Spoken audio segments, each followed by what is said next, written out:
Itu kan nggak boleh bocor, nggak boleh bocor kan di situ ya. Kita sendiri kan. Iya. Selamat siang Pak Pram. Siang Pak.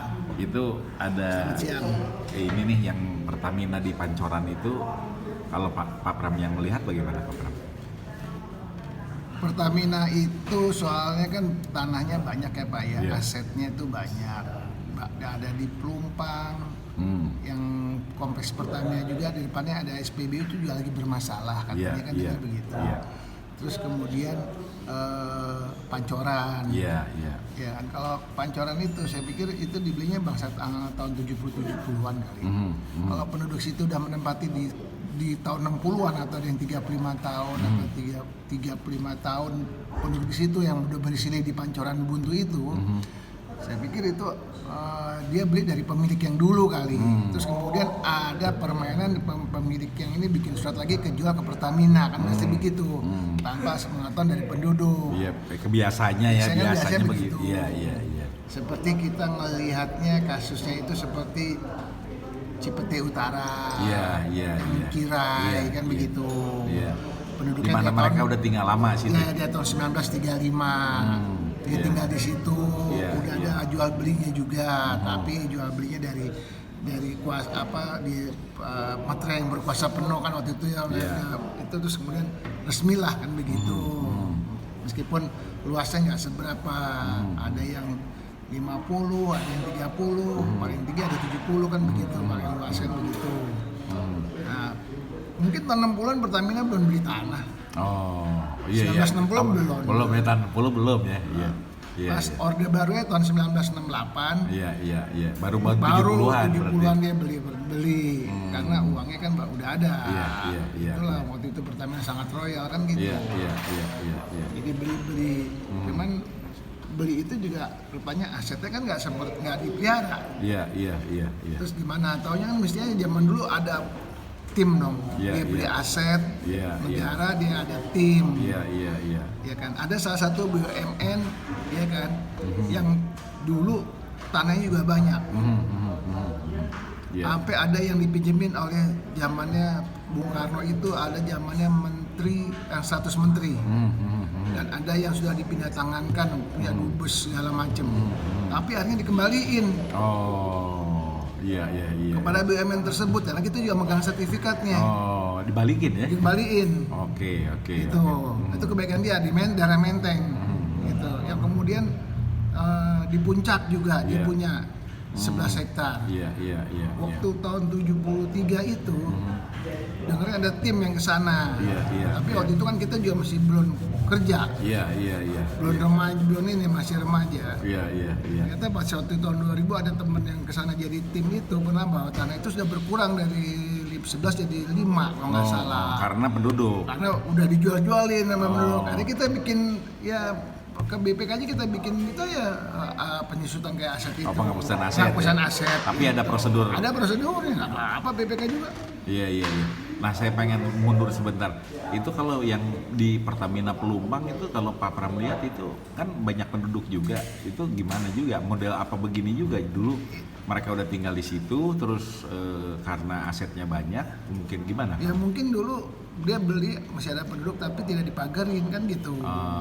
Iya. Karena dianggap dia dibuka aja, terbuka ngablak gitu. Atau ada oknum juga yang saya boleh pakai aja buat jaga-jaga, sebetulnya lama-lama bawa pasukan semua jadi kayak jadi penduduk situ kan begitu. Ya harusnya dipagar lah kan begitu mestinya kan. Iya, benar. Ditulisin ini adalah milik pemerintah kan begitu, bagaimana tanah negara kan begitu. Jadi berarti pelajaran ini sebenarnya kalau kita lihat itu bahwa sesungguhnya banyak juga aset negara yang jangan-jangan negaranya nggak tahu ya. Iya betul. Kan zaman tahun peralihan dari tahun dulu kan kita sebelum kita kerja kan kita juga banyak aset-aset itu. Terus kemudian setpas yang kabinet 100 menteri segala itu kan banyak kita asetnya yang kita dipinjemin juga banyak. Dari itu bisa jadi nggak tercatat. Nggak tercatat. Kalau berdasarkan zaman dulunya zaman 60 kita belum kerja, tapi kan akhirnya kan kita yang generasi mudanya kan yang banyak karena kita yang dibikin pusing. Iya. Bagus banget nih Pak Pram pengalamannya nih. Gini-ginian gitu. Iya. Nah, berarti kalau kita lihat begini dari pengalaman Pak Pram itu, kalau misalnya negara itu tidak memelihara asetnya, kemudian penduduk udah kadung tinggal 50 tahun, 60 tahun di situ, karena tadi tidak dipelihara itu salah satu solusinya tuh dihibahkan ya dengan proses Ya yang mungkin benar. bisa juga jual beli atau kalau hibah kan nggak mungkin ya Pak ya, tapi kalau nggak bisa jual beli dengan harga murah lah, bagaimana? Oh, iya. Kan sama-sama saling menguntungkan gitu. Iya benar. Ya penduduk juga nggak tahu kalau itu dijual, kan dia beli dari pemilik tanah. Terus pemilik tanah ada nggak beritikat baik, dia jual lagi, suratnya itu dibikin lagi, dia jual lagi ke penegara, kan begitu.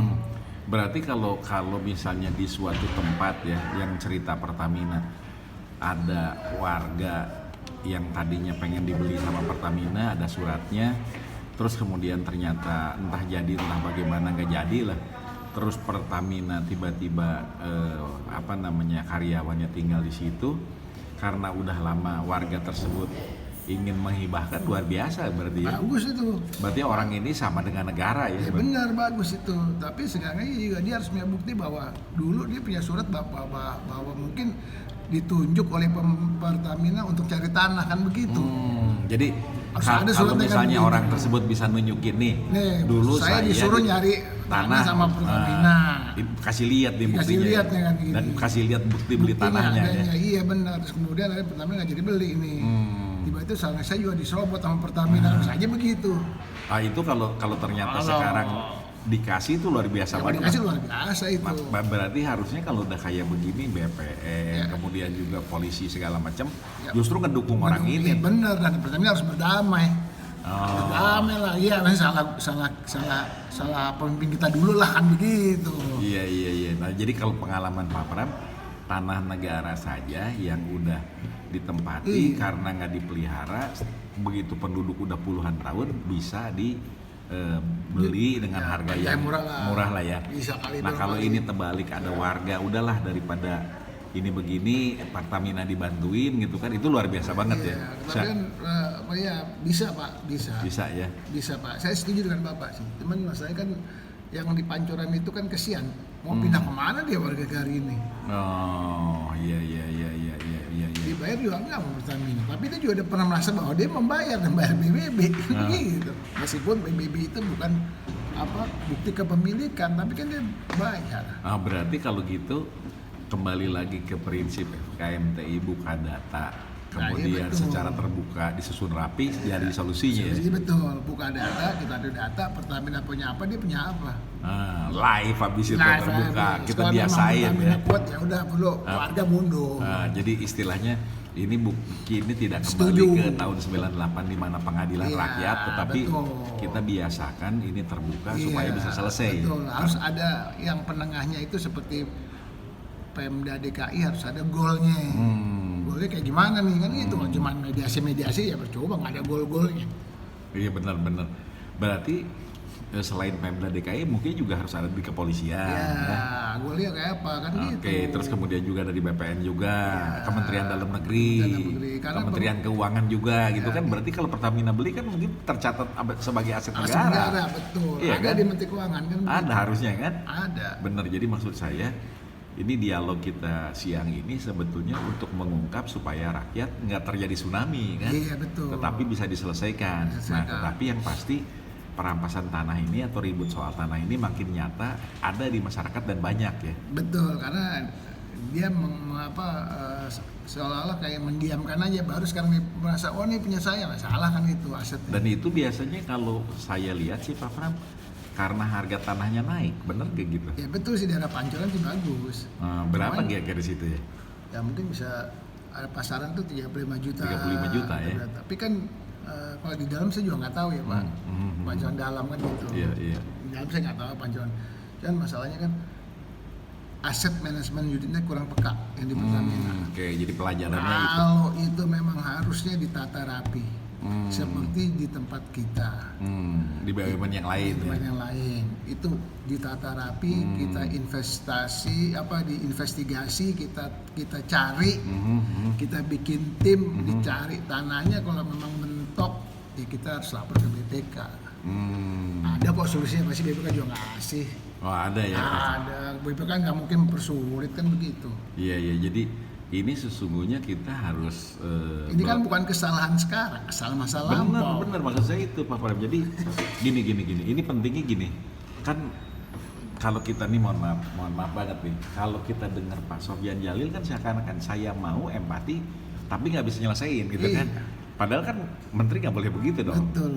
Nah kalau Pak Pram barusan menyampaikan sebenarnya ada solusi ketika itu digelar oleh berbagai stakeholder kementerian dan yang lain-lain itu gitu kan, kemudian dicarikan jalan keluar kan bisa selesai kan. Iya betul. Apalagi Pak Jokowinya kan pengen nyelesain, Kapolrinya juga Itu pengen. nyelesain. Kalau saya bilang sih itu nggak mencerminkan pejabat. Kalau pejabat yang nggak kayak begitu, pejabat kan harusnya bisa membantu masyarakat. Iya.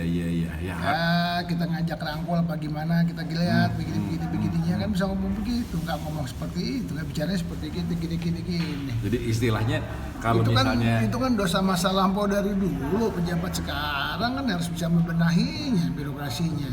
iya, nggak boleh juga dia Nggak bilang. boleh. Iya benar juga ya. Iya. Gitu. Karena kalau begitu nanti udah presidennya berniat sungguh-sungguh, yang lain sungguh-sungguh, tiba-tiba ada yang melintir begini kan jadi bahaya ya. Iya benar. Saya kita kan pensiunan dari BUMN. Tapi kan itu kan dosa masa pejabat kita zaman dulu. Paling kita emang geleng-geleng kepala, waduh gimana kan sih Nah, kita. iya, Kita benar. harus cari jalan. Iya benar. Artinya Kita bukan perbuatan kita pun kita nyelesain gitu kita kan, bikin karena tim, iya, dibikin tim, ada rapat kecil sampai kita teliti sama aset manajemen itu kembali lagi ke kita, kita tata begituan bagus. Nah, kita dulu juga banyak belajar dari BUMN lainnya kan begitu. betul. Artinya kalau Pak Pram melihat cerita Pertamina, dan ini kan bukan hanya Pertamina, KAI juga banyak. Banyak. Artinya dorongan Pak Jokowi untuk menyelesaikan ini sesungguhnya termasuk yang ingat nggak yang kita ketemu orang jalan kaki dari Medan iya, Jakarta, Medan Jakarta itu kan, Benar. kan sama juga ribut ribut sama BP. dan waktu itu Ya, kan sama kalau nggak PTP. salah digusurnya mudah, Iya, tetapi tapi setelah penggantinya digusur, lama.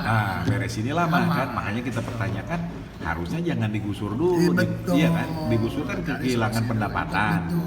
iya kan, Setuju saya. iya kan, dan ini juga barangkali buat pelajaran Iya, juga Pak. untuk Pertamina seperti itu ya. Ya, justru itu makanya kita minta tuh kayak Pak pemerintah sekarang itu sebetulnya aparatnya harus rajin lah gitu. Saya ngeliat di satu pemerintahan itu, karena saya waktu itu saya mau ke belakang, saya mau sholat gitu ya. Saya lihat itu banyak barang-barang bekas dari kementerian, ya saya nggak sebut siapa gitu Iya, ya, iya. yang numpuk di situ. Kalau di tempat saya dulu nggak ada. Iya. Nggak ada yang bertumpuk-tumpuk di situ, nggak ada. Semua Ada rapi ya. mobil yang udah rusak bobok di situ nggak ada. Kita Iya. bikin lelang, Oh iya benar. langsung bersih. Tempat parkir ada banyak. Kalau ini kan